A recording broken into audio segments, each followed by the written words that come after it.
Verrez à chacune après. Gloire au Seigneur. Alors aujourd'hui, je voulais qu'on partage sur la destinée. Le rôle de la maman dans la destinée de l'enfant. Amen. Le rôle de la maman dans la destinée de l'enfant. Alors, on va lire Genèse 25. On va partager aujourd'hui dans Genèse 25. On va lire le verset 19 à 28. Je vais lire pour vous et ensuite on va élaborer dans cette histoire. Je lis au nom du Seigneur. Voici la postérité d'Isaac, fils d'Abraham. Abraham engendra Isaac. Isaac était âgé de 40 ans quand il prit pour femme Rebecca, fille de Bethuel l'Araméen, de Padam Aram, et sœur de Laban, l'Araméen. Isaac implora l'Éternel. Je suis au verset 21. Isaac implora l'Éternel pour sa femme, car elle était stérile. Et l'Éternel l'exauça. Rebecca, sa femme, devint enceinte. Verset 22. Les enfants se heurtaient dans son sein. Et elle dit, s'il en est ainsi, pourquoi je suis enceinte? Elle alla donc consulter l'Éternel. Et l'Éternel lui dit, verset 23, deux nations sont dans ton ventre, et deux peuples se sépareront au sorti de tes entrailles. Un de ces peuples sera plus fort que l'autre, et le plus grand sera assujetti au plus petit.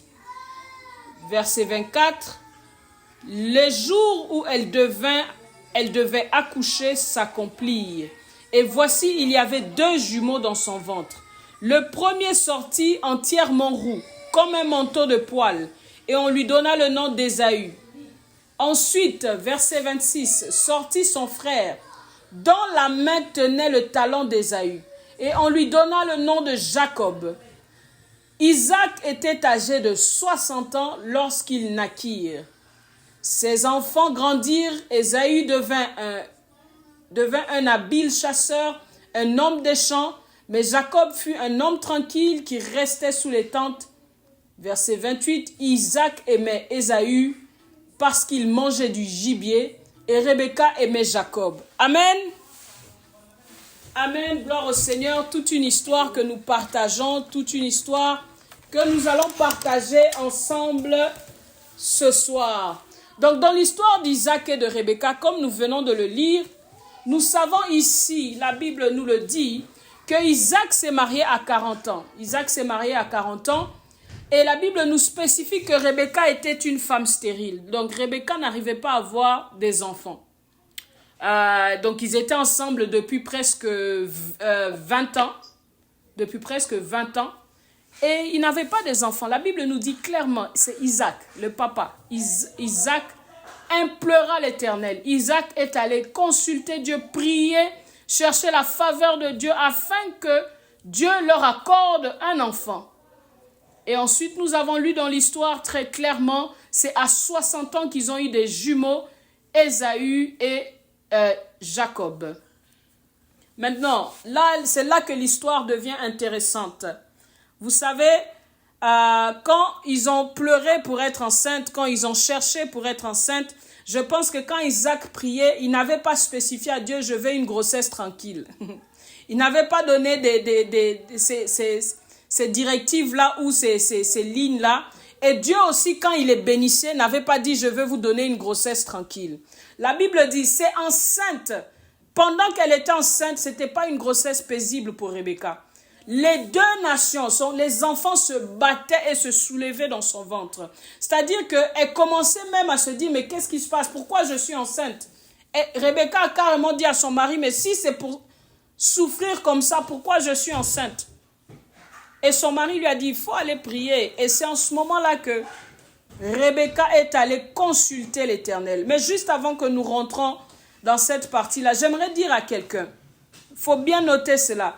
L'exaucement ne soustrait pas la turbulence. C'est pas parce que Dieu t'a exaucé qu'il n'y a pas de turbulence. C'est pas parce que Dieu l'a accordé qu'il n'y a pas un combat. C'est pas parce que Dieu a mis sa main qu'il n'y a pas de turbulence. On voit clairement que la Bible dit Dieu exauça Isaac et sa femme devint enceinte. Mais la grossesse était compliquée. Cette grossesse était compliquée. On nous dit qu'elle était enceinte, elle cherchait des enfants. 20 ans plus tard, voici maintenant qu'elle porte les enfants et les problèmes commencent dans son ventre. Le verset 22 nous dit, les enfants se heurtaient dans son sein. Les enfants se heurtaient dans son sein. Les enfants se battaient dans son sein. Vous savez, toute femme peut vous raconter sa première grossesse. Toute femme peut vous raconter l'histoire de son premier enfant. Toute femme peut vous raconter l'histoire de comment elle est tombée. C'est sa première expérience. Vous savez, quand on a 2, 3, 4, 5 enfants, chaque histoire, chaque grossesse est différente. Et les femmes peuvent vous raconter les 5 histoires différemment de leur grossesse. Je suis venue faire voir à quelqu'un ici, la destinée d'un enfant commence dans le ventre. La destinée de tout enfant commence dans le sein de sa mère. La destinée de tout enfant commence alors qu'il n'est qu'une masse informe dans le ventre de la mère. Au moment où Dieu dépose cette masse informe, au moment où Dieu pose l'enfant dans le ventre de la mère, au moment où Dieu accorde cette grossesse à la maman, accorde cet enfant à la mère, c'est en ce moment-là même que la destinée de l'enfant est décidée. Toute femme peut te raconter l'histoire de sa grossesse, surtout la première grossesse. Moi, je peux vous dire, depuis le sein, depuis qu'Israël était dans mon ventre, je savais que ça serait un combat. Je savais que cet enfant il est particulier. Il n'est pas comme les autres. Je le savais depuis le début. Je savais que ça ne sera pas facile. Bien aimé, je vous le raconte ici. Vous devez déjà connaître mon histoire par cœur. Je me suis mariée, même pas 21 jours plus tard, j'étais enceinte. C'est rapide, hein? Même pas 21 jours plus tard. Parce que je me suis mariée le 1er septembre. Je suis rentrée à la maison. Je suis rentrée au Canada le 23. Même pas au Canada. J'ai quitté le Congo le 23 septembre. Donc, en 23 jours, j'étais enceinte. J'ai quitté le Congo tout bonnement. Une femme jeune mariée qui vient de se marier. J'arrive en France. En France, on ne veut pas me laisser passer pour rentrer au Canada. Pendant que j'étais à l'aéroport, d'abord en Belgique. Pendant que j'étais à l'aéroport de Belgique, je viens de me marier. Mais j'ai commencé à avoir mes menstruations. Dans l'aéroport, je commençais à saigner. J'arrive pour faire ma transition pour aller dans l'avion qui va au Canada. Non, on me refuse l'accès au Canada. On me dit, tu ne peux pas aller au Canada, la loi a changé. Bon, si les gens, vous ne le savez pas, moi j'ai plusieurs nationalités, dont la nationalité française. Et depuis les derniers 28 ans, je me promène qu'avec mon passeport français. J'arrive devant la porte de l'avion pour entrer au Canada avec mon passeport français. On me refuse l'accès. Ils disent non, depuis les attentats et tout ça, on ne permet plus aux Français de retourner, d'aller au Canada n'importe comment. Il faut demander un Insta Visa. Oh, je leur dis, mais non, moi je ne suis pas n'importe quelle Française. J'ai aussi les papiers du Canada. Je suis résidente permanente au Canada. Ils me disent, non, madame, vous ne pouvez pas aller. J'ai dit, mais vous ne comprenez pas, je n'ai pas d'autre maison qu'au Canada. J'habite là-bas depuis 1997. Ils m'ont refusé l'accès, ils m'ont retourné. Ils ont dit, en tout cas, soit tu viens avec le visa qui t'autorise de rentrer au Canada, soit tu te débrouilles. Je suis devenue bête. J'étais partie sans ma carte de résident permanente parce que j'avais l'habitude de le faire. Bien aimé, je suis restée dormir à l'aéroport alors que je saignais sans protection pendant 2 jours. Au bout de la 3e journée, j'ai décidé, vous savez quoi, je vais aller en France. Comme j'ai un passeport français, ils m'ont dit, on ne peut rien faire pour toi en Belgique. Bref, je suis allée en France. Je ne suis pas rentrée au Canada encore un autre 2 à 3 semaines après que j'ai quitté le Congo. J'ai quitté le Congo en septembre, je suis rentrée au Canada en octobre. Et depuis j'ai quitté le Congo, bien aimé, j'ai saigné jusqu'à l'accouchement de mon enfant. Je vous dis déjà que quand tu portes un enfant, tu connais le combat, tu peux le détecter depuis le début. Et tous les médecins que je rencontrais me disaient, cet enfant ne va pas survivre, c'est-à-dire ce fœtus ne survivra pas, tu vas le perdre parce que c'est impossible que tu perds autant de sang et que l'enfant reste attaché à ton utérus. Je priais, je disais à Dieu, Dieu, c'est pas possible, je ne veux pas commencer mon mariage avec des fausses couches. Je priais et Dieu me disait, tu auras un enfant, tu vas accoucher. Ah, mais moi je suis en train de saigner. Là déjà, une mère sait que le combat a commencé depuis sa conception de l'enfant. Le combat a commencé avant même que l'enfant était encore une masse informe, alors que Dieu avait exaucé, le combat avait commencé. Et bien aimé, le combat d'Israël est allé jusqu'à aujourd'hui. Je sais que quand il s'agit d'Israël, les gens me disent même que j'exagère. Je fais attention d'une façon particulière parce que je sais que on le cherche. Il est recherché, il est réclamé. Donc, ça dit qu'il dérange, son étoile dérange sur la terre. On ne voulait pas le voir sur terre. Une mère sait ces choses. Une mère sait quelle est la particularité de son enfant. Alors qu'Israël était en train de naître, Israël est né avec 2 tours de cordon ombilical sur le cou. 2 tours de cordon. Ça veut dire quoi? Si tu pousses, l'enfant vient mort-né. Pourquoi? Parce que le cordon va lui tirer le cou.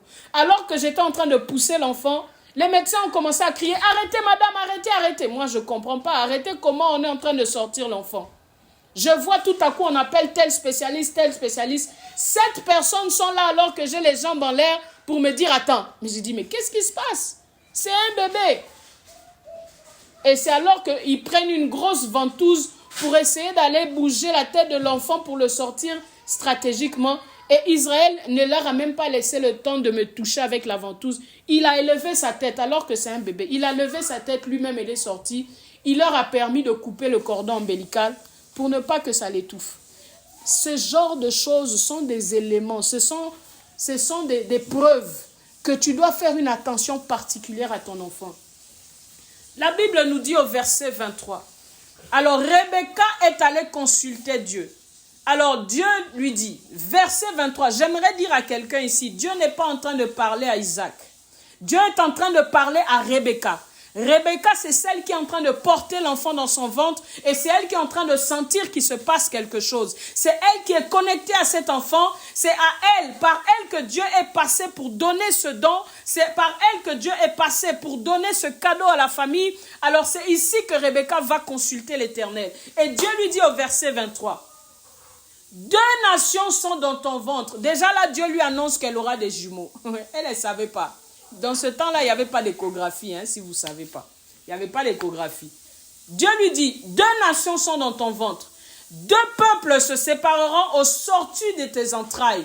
Et un de ces peuples sera plus fort que l'autre, et le plus grand sera assujetti par le plus petit. Dieu est en train d'établir, est en train d'élaborer, est en train d'expliquer clairement à la maman, en train de révéler à Rebecca, la destinée de ses enfants, la destinée de ce qu'elle porte dans ses entrailles. Vous savez, souvent nous avons été enceintes, nous n'avons pas consulté Dieu. Qui est cet enfant? Que fera cet enfant? C'est pas grave. Aujourd'hui, c'est ce que nous allons faire, même si cet enfant est déjà grand. Même si cet enfant a 15 ans, 16 ans, 20 ans, 25 ans. Aujourd'hui, tu vas demander à Dieu, qu'est-ce que cet enfant? Pour que moi, je me repositionne en tant que la maman qui connaît la destinée et que j'envoie cet enfant dans la bonne direction. Écoutez bien, Dieu est en train de détailler ici à Rebecca qu'est-ce que toi tu portes et qui sont ces personnes. Dieu le dit clairement. Il a fallu que Rebecca aille consulter Dieu. Il a fallu que Rebecca aille poser la question à l'auteur de la grossesse, à celui-là même qui donne. Il a fallu que Rebecca prenne le temps avec Dieu pour dire, mais c'est qui? C'est quoi? Qu'est-ce qui se passe? Et c'est là que Dieu lui a révélé. Dieu lui a révélé qu'est-ce qu'il portait dans son ventre.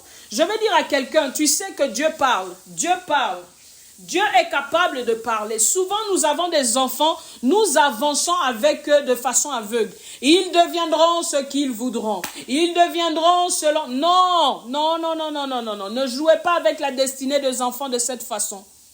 Les enfants, depuis tes entrailles, ils avaient déjà un chemin que Dieu avait établi. La Bible dit, lorsque tu étais encore une masse informe, j'avais formé des projets. Je te connaissais dans le ventre de ta mère. C'est là que j'ai formé des projets pour toi. C'est ce que la Bible est en train de dire à Josué.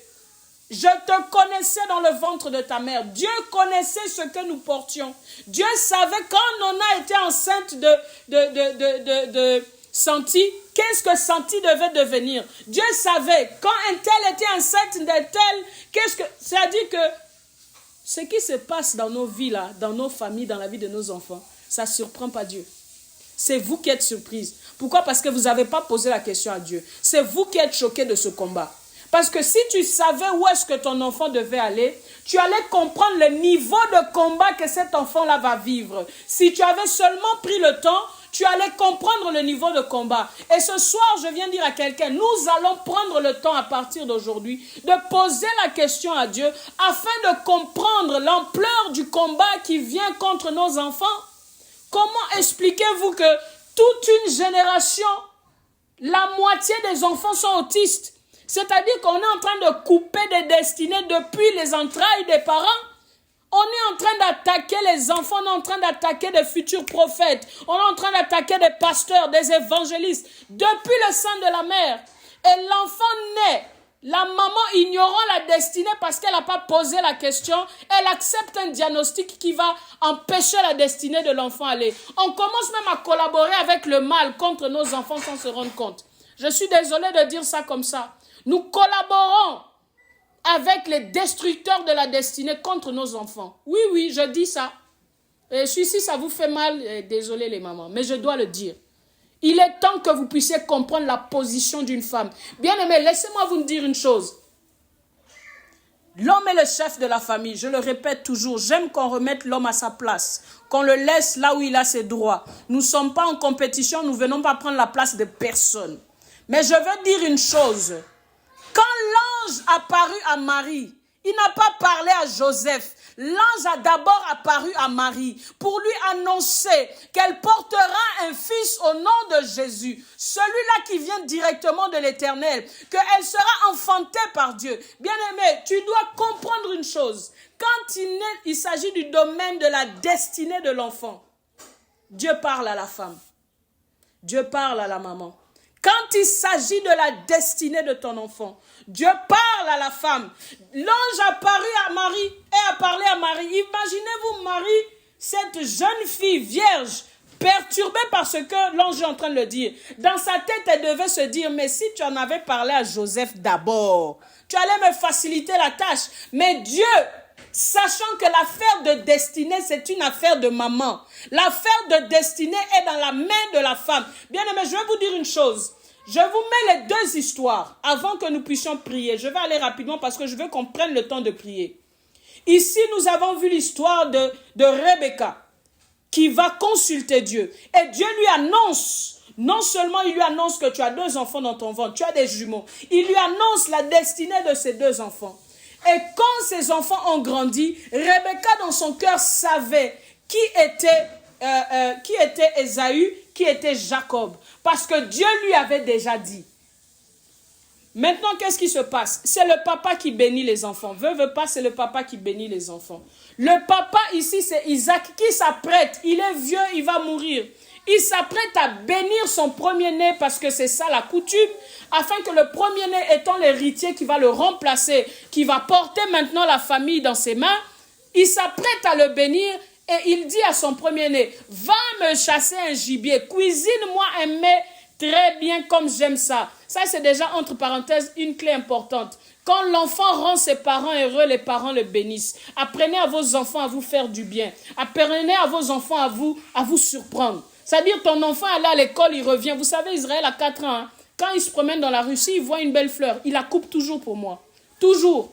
Et je lui ai appris à faire ça tout le temps. Pourquoi? Parce que quand il me rend heureux, je bénis. C'est-à-dire, automatiquement, les bonnes choses rentrent. Automatiquement, quand l'enfant te bénit, les bonnes choses rentrent. Je ferme cette parenthèse, on en parlera une autre fois. Alors, quand Isaac appelle son fils aîné Ésaü, lui dit, écoute, je suis vieux. Vous êtes né, j'avais 60 ans. Maintenant, vous êtes déjà des jeunes adultes. J'ai plus de 80 ans. Je vais m'apprêter à mourir ici, là. Mais je ne peux pas mourir sans vous avoir béni. En particulier, toi qui es mon premier fils, je dois te bénir. Parfait. Va chasser, ramène-moi le gibier, cuisine ça comme j'aime et apporte-moi à manger. Que mon âme soit dans l'allégresse, que mon âme soit dans la joie, alors je te bénirai.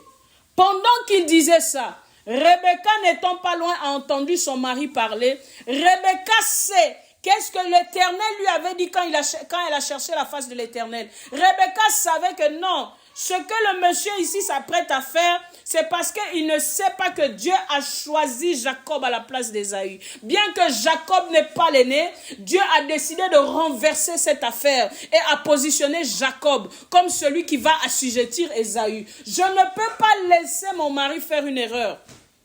Parce que c'est moi qui connais la vérité, c'est moi qui ai consulté Dieu. C'est en ce moment-là que la maman déclenche la destinée de Jacob. La maman appelle Jacob, il dit, viens ici. Ton frère est allé à la chasse faire ça, parce que ton papa va le bénir. Toi, va prendre seulement ici dans le bétail ici. Prends-moi l'agneau qui est là. Je veux le cuisiner, moi, ta maman, comme le papa aime. Tu vas présenter à ton papa et tu seras béni. Parce que c'est toi qui es appelé à être béni. Bien-aimé, comprenez bien que c'est la maman qui connaissait la destinée et c'est la maman qui a déclenché la bénédiction dans la vie de l'enfant. Je reviens dans l'histoire de Marie. Comprenez bien que c'est à Marie l'Éternel a parlé, c'est à Marie que l'ange est venu parler pour lui dire, tu porteras cet enfant qui sera le sauveur, le Messie, le Mashiach. Yeshua Mashiach, tu le porteras dans ton ventre, tu l'appelleras Jésus. C'est Marie qui a donné le nom, pas Joseph.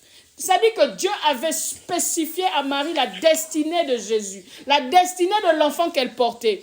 Vous vous souvenez, il n'y a même pas un mois, je vous ai parlé de ce mariage là où Jésus était invité.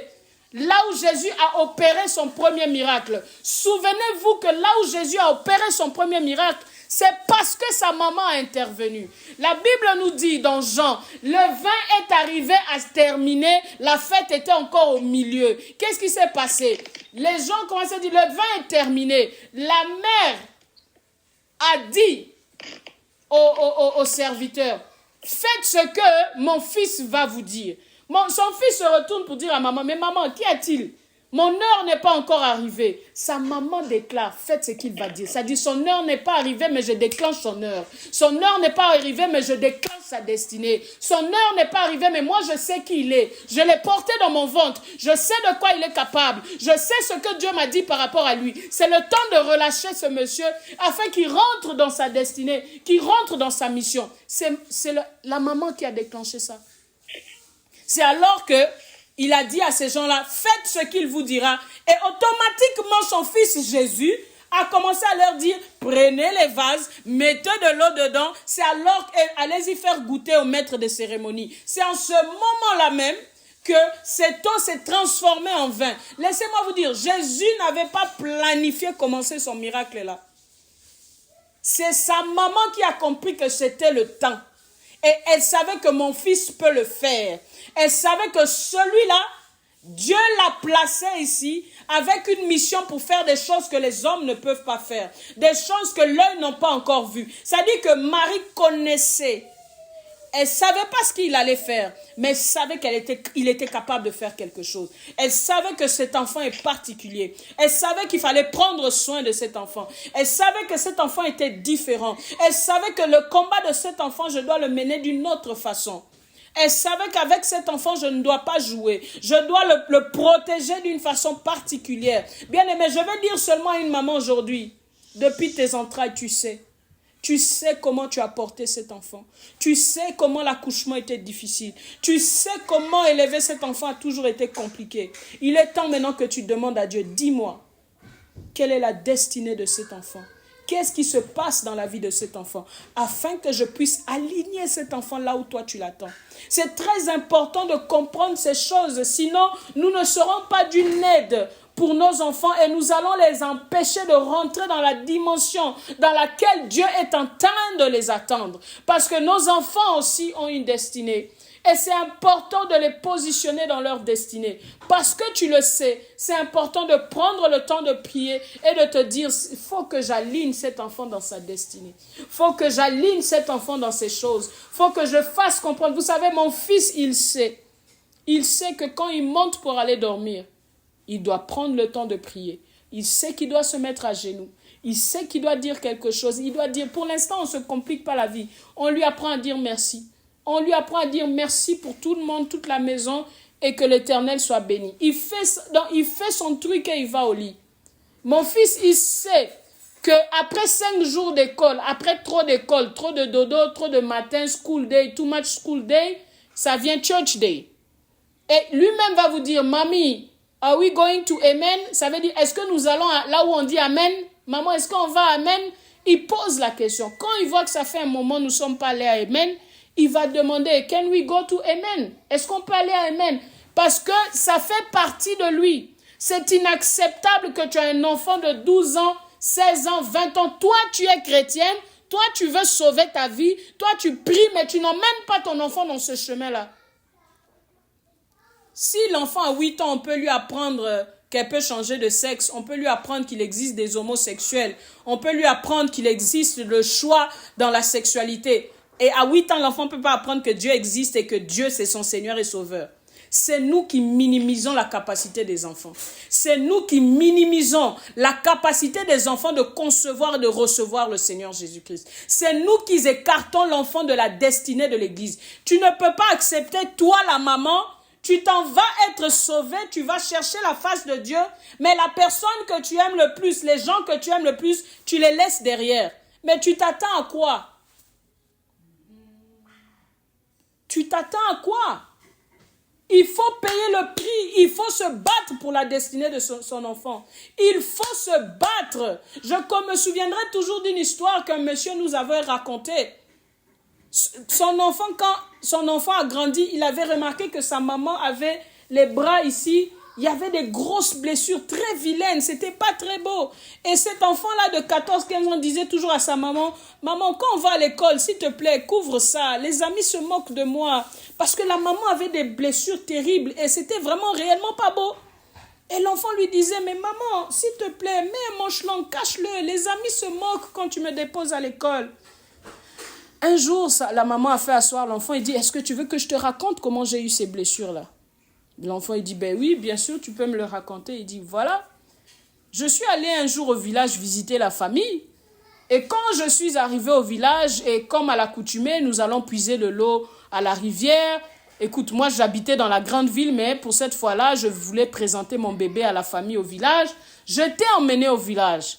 Je suis allé puiser de l'eau avec toi. Alors que je t'avais déposé à côté dans le panier et j'étais en train de puiser de l'eau, un crocodile est sorti de l'eau et il s'est accaparé du panier. J'ai rentré mes 2 mains dans sa bouche. J'ai ouvert sa bouche et je suis allé te chercher. En te sortant de la bouche du crocodile, c'est alors que le crocodile, ses crocs m'ont arraché la peau, la chair et jusqu'à ce qu'on voit mes os aujourd'hui. Mais si c'était à refaire, je le referais tous les jours parce que ta vie en vaut le prix. Je ne pouvais pas laisser ce crocodile manger mon enfant. L'enfant a commencé à pleurer et a dit à sa maman, ce sont les plus belles blessures que tu as.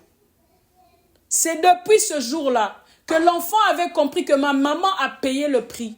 Et je dois être fière de ma mère et je dois la soutenir là où elle est en difficulté. Je dois au contraire admirer les blessures, tous les moments de ses pleurs.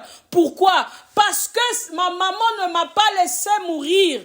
Parce qu'elle s'est battue pour sa vie. Sans craindre un crocodile. Elle a mis ses 2 mains dedans pour aller me chercher. Sans craindre qu'est-ce qui pouvait lui arriver. Elle a mis ses 2 mains là-bas pour aller me chercher. L'enfant a compris que cette femme a payé le prix pour que je sois ici. Alors mon comportement, je dois être fier de cette femme. Bien-aimés, si vos enfants ne comprennent pas que vous êtes en train de payer le prix pour leur destinée, ils ne vont pas s'aligner dans votre éducation.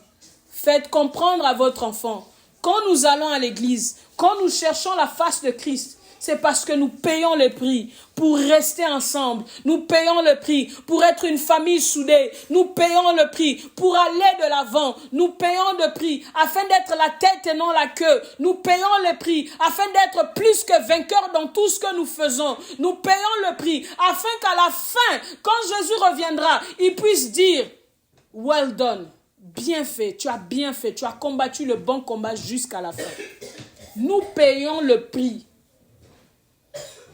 afin qu'à la fin, nous puissions voir l'Éternel des armées.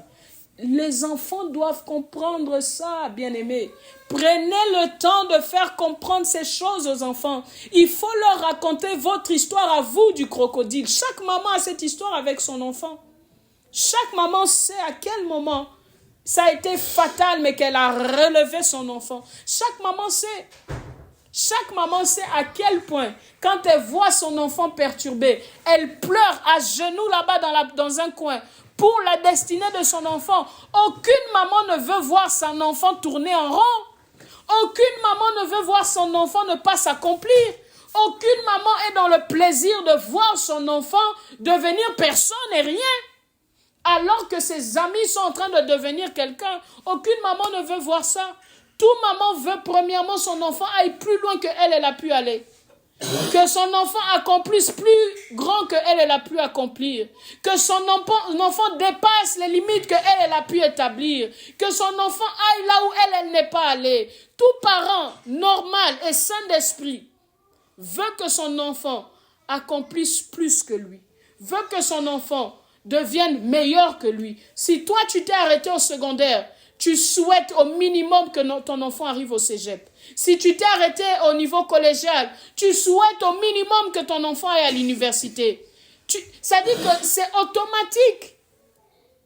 Mais comment souhaitez-vous que vos enfants soient meilleurs, mais vous ne les emmenez pas dans le chemin qui est meilleur? Comment est-ce possible? Comment est-ce possible? Bien-aimés, nous devons payer le prix. Je veux seulement dire à une maman aujourd'hui, tu dois savoir, peut-être tu ne le savais pas, mais le secret de la destinée, Dieu le dit à la maman. Le secret de la destinée, Dieu le met dans le cœur de la mère. Le secret de la destinée d'un enfant, Dieu le pose dans le cœur de sa mère. Je vous dis, je me souviens, ma grande sœur Patricia, elle m'a toujours dit, Dieu m'avait dit que mon fils s'appelle Tessie. Dieu m'avait dit de faire attention à ceci. Au lieu d'appeler l'enfant Tessie comme premier nom, elle trouvait que ça ressemblait trop à un nom de fille, donc elle a appelé d'abord Yann. Mais toi, tu sais qu'est-ce que les Yann font dans la vie? Toi, tu sais, le nom là est accompagné de quelle charge de problème? Mais parce que tu étais mal à l'aise alors que Dieu t'a parlé, parce que tu étais un peu gêné, tu as dit non, on va mettre Tessie au milieu, l'enfant va s'appeler Yann. Mais Yann là, tu sais quel est le fardeau que tu allais donner à l'enfant? Aujourd'hui, elle-même, elle m'a dit, si je savais, parce qu'il n'y a personne qui l'appelle Tessie. Je ne sais pas ce Tessie-là, c'était quel don qui venait dans sa vie quand il fallait l'appeler ainsi. Alors, si je savais, j'allais mettre Tessie avant, afin que chaque jour, qu'on l'appelle comme l'Éternel l'a souhaité. Qu'on l'appelle comme ce Dieu-là l'a souhaité. Et je me souviendrai toujours, j'ai dit à quelqu'un, alors que j'étais enceinte, je n'avais même pas encore fait d'échographie. Quelqu'un me demande, comment tu appelleras ton enfant? J'ai dit, il va s'appeler Israël. Oh, la personne me dit, mais toi, tu sais si c'est un garçon ou une fille? J'ai dit, même si c'est une fille, elle va s'appeler Israël. Parce que Dieu m'a dit, par cet enfant, j'ai changé qui tu étais. Par cet enfant, c'est toi, Christelle, que j'ai délivré. Par cet enfant, on ne t'appellera plus Jacob, mais on t'appellera Israël. Je change ton nom. Si Dieu vient changer mon nom, et le symbole de ça, c'est mon fils, quel autre nom vous voulez que je donne à cet enfant-là? Je l'ai appelé Israël. Je l'ai appelé Israël parce qu'en me réveillant la nuit ce jour-là à 2 heures du matin, alors que je saignais tous les jours, en me réveillant à 2 heures du matin pour aller changer ma bande génique, parce que je vérifiais quand même si l'enfant était encore dedans ou si j'avais trop saigné. Avec ce stress-là, je vais aux toilettes, je me lève de mon sommeil, il est 2h30, j'entends quelqu'un appeler Israël, Israël. Je dis, mais je suis seule dans la maison.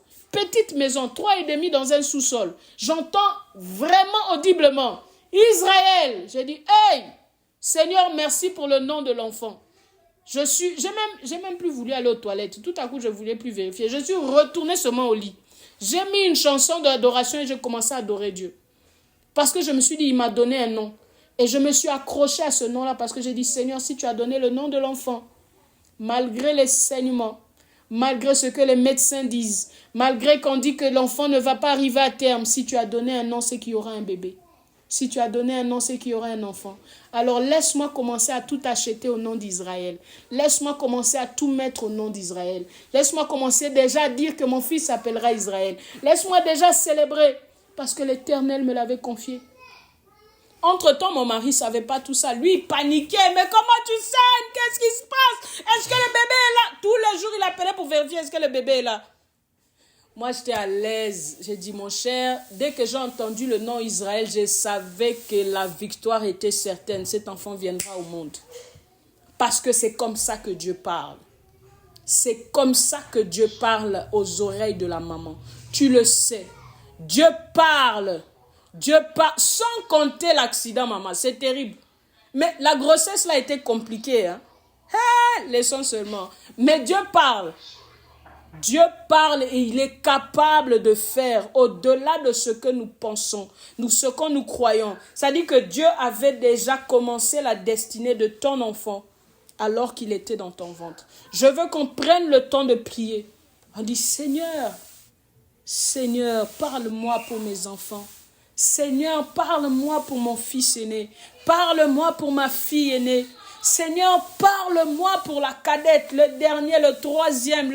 Seigneur, parle-moi. Dieu peut parler. Vous ne comprenez pas? Dieu parle. Je vous dis que quand moi je regarde mes enfants, je vois comment Dieu parle. Je vous donne leur nom, ça vous fait un sens. Les gens ne comprennent pas. Vous savez, entre parenthèses, je vous fais rire. Je voulais tellement donner plein de noms à mon fils. Le premier-né, j'avais plein de noms dans ma tête. Mais quand Dieu avait déjà dit Israël, je ne pouvais pas faire autrement qu'on l'appelle Israël. Si je vous sors le passeport de mon fils, vous allez rire de moi.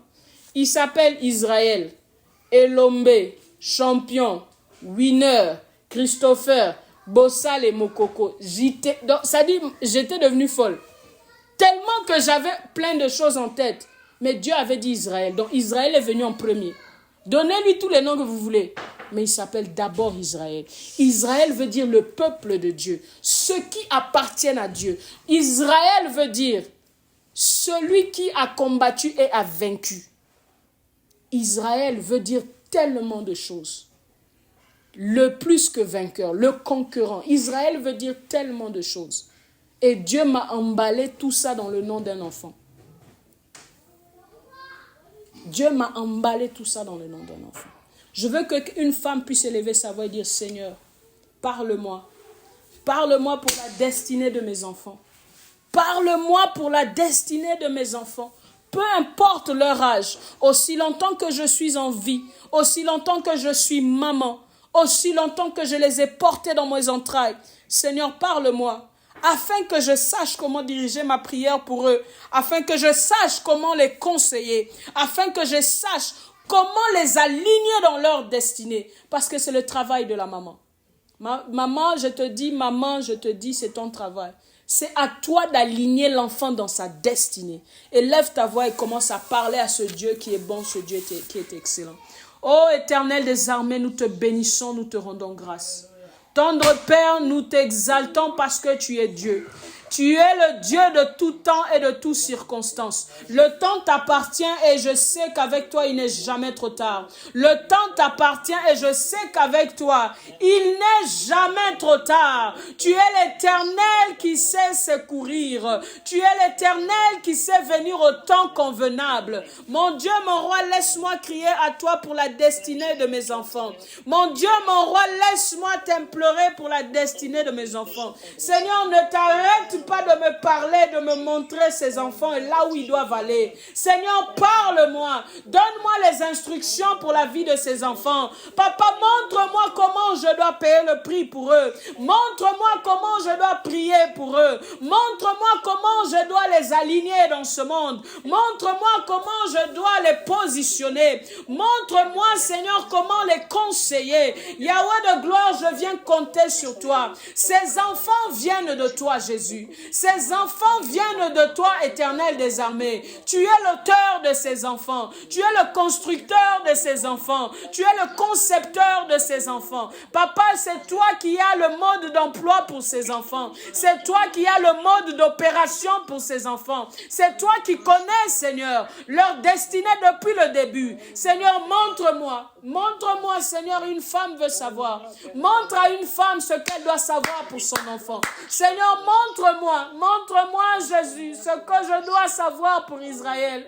Montre-moi, Papa Yahweh, ne t'arrête pas de me montrer ce que je dois savoir pour Ecclésia. Montre-moi, Éternel Dieu Tout-Puissant, la vie de Massaya, sa destinée, comment positionner ses enfants. Je viens crier à toi, Éternel des armées. Je viens crier à toi, Seigneur. Yahweh, je viens compter sur toi, Saint-Esprit. C'est toi qui peux outiller une maman pour la vie de son enfant. Viens outiller chaque mère que nous sommes. Viens nous outiller, Esprit de Dieu. Viens nous façonner, Seigneur, afin que nous soyons ces mamans dont tu attends la responsabilité. Viens façonner chacune de nous. Viens donner la force à chaque femme ici présente. Viens donner la force à chaque femme qui écoute cette prière. Renforce une femme. Relève-la, Seigneur. Donne-lui ce courage et l'énergie nécessaire pour ses enfants. Peu importe l'âge des enfants, il n'est jamais trop tard. Seigneur, peu importe l'âge, il n'est jamais trop tard.